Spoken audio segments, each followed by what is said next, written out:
মুহতারাম হাজিরিন, যেটা বলতেছিলাম, আইয়ুব নবী আল্লাহ রাব্বুল আলামিন ক্রমে বিপদ দিয়া আল্লাহ রাব্বুল আলামিন তাকে পরীক্ষা করেন। আল্লাহ রাব্বুল আলামিন আইয়ুব নবী সব ধন সম্পদ আল্লাহ রাব্বুল আলামিন ধ্বংস করে দিলেন। তারপরও আইয়ুব নবী বলেন, আমার আল্লাহ আমার পরীক্ষা নিতেছে, এতে সমস্যা কি? আইয়ুব নবী এটা বলতেছে যে আমার আল্লাহ আমার পরীক্ষা নেয়, এবং বলতেছে যে তার ভিতরে, শরীরের ভিতরে পোকা হয়ে গেছে, পোকা ঘা থেকে পোকা হয়ে গেছে। এই পোকা এমন দুর্গন্ধ শরীর থেকে বের হইতেছে যে এলাকার ভিতরে যারা ছিল আইয়ুব নবীকে তারা বলতেছে, তোমরা এই জমিন থেকে ত্যাগ করে অন্য কোথাও চলে যাও। আইয়ুব আলাইহিস সালাতু ওয়াস সালামের চারজন স্ত্রী ছিল। চারজন স্ত্রীর মধ্যে তিনজন আয়েশা বলেন, স্বামী আমাদেরকে তালাক দিয়ে দেন, আমাদেরকে ছেড়ে দেন, আমরা আপনার ঘর করব না। তিনজনকে সে ছেড়ে দিল, সকলেই চলে গেল। একজন স্ত্রী সে আর গেল না, হযরত রহিমা, বিবি রহিমা আইয়ুব আলাইহিস সালাতু ওয়াস সালামের পাশে দাঁড়ালেন এবং বললেন যে, আইয়ুব আলাইহিস সালাতু ওয়াস সালাম বলে, বিবি রহিমা সবাই চলে গেল, তুমি কেন চলে গেলা না? বিবি রহিমা বলে যে, দুনিয়ার ভিতরে একমাত্র স্বামী আপনি, আপনার খেদমত করে আমি কবরে যেতে চাই। একমাত্র স্বামী আপনি, আপনার খেদমত করে আমি কবরে যেতে চাই। বিবি রহিমার গেল না। আইয়ুব আলাইহিস সালাতু ওয়াস সালাম কে রাখার লোক আয়েশা 24 ঘন্টার আলটিমেট দেয়া গেল যে 24 ঘন্টার ভিতরে তোমরা এলাকা ছেড়ে দিবা। তোমার গায়ে যেই ঘা হয়েছে, গায়ের গন্ধে এলাকার মানুষ থাকতে পারে না। বিবি রহিমার ভাবতেছে কি করবে, একজন মহিলা মানুষ তাকে কিভাবে নিয়ে যাবে, সে তো বিছনা থেকে উঠতে পারে না। বিবি রহিমা একটা কাপড় দিয়ে পেঁচিয়ে তাকে কোনো মতো এই জনপদ থেকে অন্য জনপদে নিয়ে গেলাম। ওই জনপদেও শয়তান হাজির। জনপদের লোকদেরকে যা বলেন যে, তোমরা যাকে আশ্রয় দিছ সে তো এরকম, তার শরীরে পুরা ঘা হয়ে গেছে, তোমাদের ভিতরেও ঘা ছড়ায় যাবে, তোমরা তাকে এলাকা থেকে বের করে দাও। ওই এলাকার লোক আইয়ুব নবীকে ওই এলাকা থেকে বের করে দিল আইয়ুব নবীর স্ত্রী বিবি রহিমা আইয়ুব আলাইহিস সালাতু ওয়াস সালামকে নিয়ে চলে গেল জঙ্গলার ভিতরে। জঙ্গলার ভিতরে যখন চলে গেছে, আইয়ুব নবী খুবই অসুস্থ, তার শরীরে পোকা হয়ে গেছে। বিবি রহিমা তার জন্য কাজ করে খাবার জোগাড় করতে করতে এমন সময় দেখে পর্যাপ্ত খাবার শেষ হয়ে গেছে। বিবি রহিমা এলাকার ভিতরে ছড়ায় গেছে, এলাকার ভিতরে গিয়া বাড়ি বাড়ি কাজ করে ওই টাকা দিয়া আইয়ুব নবীর জন্য খাবার নিয়ে আসে। খাবার নিয়ে আসার পর একদিন শয়তান আবার চলে আইসা শয়তান ওই মহল্লায়, যে মহল্লায় বিবি রহিমা কাজ করে, বলে যে, তোমরা কি জানো নি ইনি হচ্ছে যে মহিলা তোমাদের বাড়ি কাজ করে, তিনি হচ্ছে আইয়ুব নবীর স্ত্রী। আইয়ুব নবী অসুস্থ, তার গা পুরা হয়ে গেছে, তার শরীরে পোকা হয়ে গেছে, তোমরা যদি তার সাথে থাকো তোমাদের গায়েও এটা ছড়ায়া যাবে। ওখান থেকেও কাজ থেকে বিতাড়িত করে দেওয়া হলো। হযরত বিবি রহিমা জঙ্গলার ভিতরে কাঠ কেটে বাজারে বিক্রি করে খাবার আনে আইয়ুব আলাইহিস সালাতু ওয়াস সালামের জন্য খাবার আনে।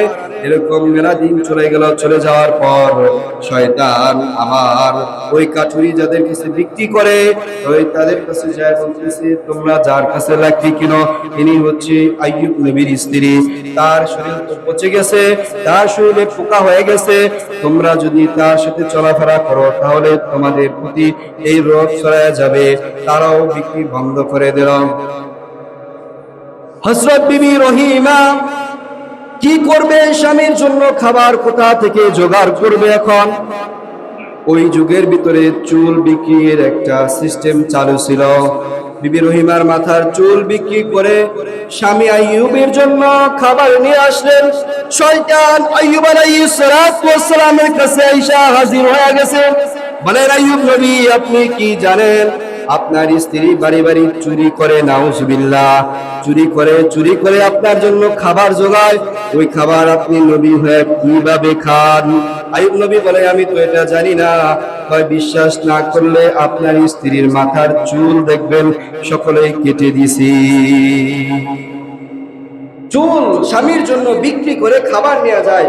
শয়তান যায় ধোঁকা দিল যে আপনার স্বামী, আপনার স্ত্রী চুল বিক্রি করে না, আপনার স্ত্রী চুরি করে আপনার জন্য খাবার আনে। চুরি করতে গিয়ে ধরা খেয়েছে, সকল মানুষ ধরে তার চুল কেটে দিয়েছে। বিবি রহিমা যখন আবার খাবার নিয়ে আসলো, আসার পর বলতেছে, আইয়ুব নবী বলেন যে তুমি খাবার নিয়ে আসছো, এই খাবার আমি খাবো না। বিবি রহিমা বলে কেন খাবেন না? কয় না না আমি খাবার খাবো না, তুমি তোমার মাথার ওড়না সরাও। বিবি রহিমা বুঝে ফেললো যে আমার চুল তো নাই, আমার স্বামী আমাকে কি না কি বলে। চুল মাথার ওড়না যখন সরাইলো, দেখে মাথার ভিতরে চুল নাই, চুল কাটা। তখন আইয়ুব নবী বিবি রহিমাকে ডাক দিয়া বলে যে তুমি চুরি করেছ, এই খাবার আমারে খাওয়াইছো, এর কারণে কোনদিন যদি আল্লাহ রাব্বুল আলামিন আমারে সুস্থতা দান করে, এর বিনিময়ে তোমার 100 চাবুক মারবো। আমি নবী হইয়া, আমি নবীরে তুমি চুরিকৃত মাল খাওয়াইছো, এই জন্য আমি যদি কোনোদিন সুস্থ হই তাহলে সেদিন তোমারে আমি 100 ব্যাট আঘাত করব। ঘটনাক্রমে আইয়ুব আলাইহিস সালাতু ওয়াস সালামের অসুস্থ খুবই বেড়ে গেলাম। অসুস্থতার বয়স 18 বছর হয়ে গেল। 18 বছর আইয়ুব আলাইহিস সালাতু ওয়াস সালামের সারা শরীরে পোকা হয়ে গেছে। যেই দিনকা আইয়ুব আলাইহিস সালাতু ওয়াস সালামের জিহ্বার ভিতরে পোকা লাগছে, ওই দিন আল্লাহ রাব্বুল আলামিন কে ডাক দিয়ে বলে আন্নী মাসানিয়াতুর ওয়ান্তা আরহামুর রাহিমিন। আয় রাব্বুল আলামিন এতদিন সারা শরীরে পোকা হইছে, এমন কি পোকা যদি আমার শরীর থেকে নিচে পড়ে যাইত, আমি ওই পোকাকে উঠায়া আবার আমার শরীরে বসায় দিতাম। সকল পোকা খাবে, তুই কেন খাবি না? তুইও খা। এই তার খাওয়ার হক আমি আদায় করছি, কিন্তু আল্লাহ রাব্বুল আলামিন এতদিন পর্যন্ত আমার শরীরে কামড়াইছে, আমার কোনো দুঃখ লাগে নাই, এই জন্য কারণ আমি এই জিহ্বা দিয়া তোমার নাম জপেছি। আয় রব্বুল আলামিন আজকে যেদিন আমার জিহ্বার ভিতরে পোকা লাগছে, আয় রব্বুল আলামিন আমি তোমাকে কিভাবে ডাকবো? আয় রব্বুল আলামিন আমি তোমাকে কিভাবে ডাকবো? এই কথা বলার পর আল্লাহ রব্বুল আলামিন বলেন আইয়ুব নবী আপনার পরীক্ষা হয়ে গেছে, আপনি পরীক্ষায় পাশ করে ফেলেছেন। আপনার সামনে একটা পাথর দেখেন, পাথরে আঘাত করেন, পা দ্বারা পাথরে আঘাত করেন। আঘাত করার সাথে সাথে পানির ফোয়ারা বের হয়ে আসবে, ওই পানি আপনি গোসল করবেন, গোসল করার পর ওই পানি আপনি পান করবেন। আইয়ুব নবী ওই পানি ফোয়ারা বের হয়ে গেল, আইয়ুব আলাইহিস সালাতু ওয়াস সালাম পা দ্বারা আঘাত করলেন, আঘাত করার পর ওই জায়গা থেকে পানির ফোয়ারা বের হইল। পানির ফোয়ারা বের হওয়ার পর আইয়ুব নবী আলাইহিস সালাতু ওয়াস সালাম ওই পানি দ্বারা গোসল করলেন, ওই পানি পান করলেন, ঠান্ডা পানি পান করলেন। এবং আল্লাহ রাব্বুল আলামিন তাকে যে সমস্ত রোগ দিয়েছিল, শরীরের ভিতরে ঘা হয়ে গেছিল, পোকা হয়ে গেছিল, এই পানি দ্বারা গোসল করার দ্বারা আল্লাহ রাব্বুল আলামিন সমস্ত পোকা মাকড় সব কিছু দূর করে দিয়েছেন এবং আল্লাহ রাব্বুল আলামিন তাজা যুবক বানায় দিয়েছে। সুবহানাল্লাহ। বিবি রহিমা যখন আসছে, আসার পর স্বামীকে আর দেখে না, কি ব্যাপার আমার স্বামী গেল কোথায়? আইয়ুব নবী আলাইহিস সালাতু ওয়াস সালাম ডাক দিয়া বলে ও আমার স্ত্রী, এই আর তো আমি। বলে কে আপনি? বলে আমি আইয়ুব। ভালো করে তাকায় দেখো, ভালো করে তাকায় দেখে আইয়ুব আলাইহিস সালাতু ওয়াস সালাম তারাও বিপদের ভিতরে এইভাবে ধৈর্য ধারণ করেছে, আর আল্লাহ রাব্বুল আলামিন তাদেরকে কবুল করে দিয়েছে। কথা বলেন ঠিক কিনা? এই জন্য মুহতারাম হাজিরিন, বিপদের সময় ধৈর্য ধারণ করা, কথা বলেন ঠিক কিনা? এই জন্য আল্লাহ রাব্বুল আলামিন বলেন ওয়াল আস, সময়ের কসম, ইন্নাল ইনসানা লাফি খুস, দুনিয়ার সমস্ত মানুষ বিপদের ভিতরে রয়েছে, ক্ষতির ভিতরে রয়েছে। 4 শ্রেণীর লোক ব্যতীত, ইল্লাল্লাযীনা আমানু, যারা ঈমান এনেছে, ইল্লাল্লাযীনা আমানু ওয়া আমিলুস সালিহাত, যারা নেক কাজ করেছে, ওয়াতাওয়াসাউ বিল হাক্কি, যারা সত্যের উপর রয়েছে, ওয়াতাওয়াসাউ বিস সাবর, যারা ধৈর্য ধারণ করেছে। চার শ্রেণীর লোক ব্যতীত দুনিয়ার ভিতরে যারা আছে সমস্ত মানুষ মুক্তির ভিতরে আছে।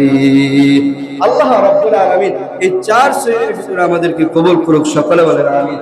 আমাদের ঈমানকে পরিপূর্ণ করার তৌফিক দান করুক, সকলে বলেন আমিন। ভালো ভালো কাজ করার তৌফিক দান করুক। ইল্লাল্লাযীনা আমানু ওয়া আমিলুস সালিহাত, ভালো নেক কাজ করার তৌফিক দান করুক। যেরকম মসজিদ, মাদ্রাসা, রাস্তাঘাট, উন্নয়নমূলক কাজ করার তৌফিক দান করুক, সকলে বলেন আমিন। এরপর যেটা আছে সত্য কথা বলা, ধৈর্য ধারণ করা, আল্লাহ রাব্বুল আলামিন এই চারটা বিষয় আমাদের উপর আমল করার তৌফিক দান করুক, সকলে বলেন আমিন।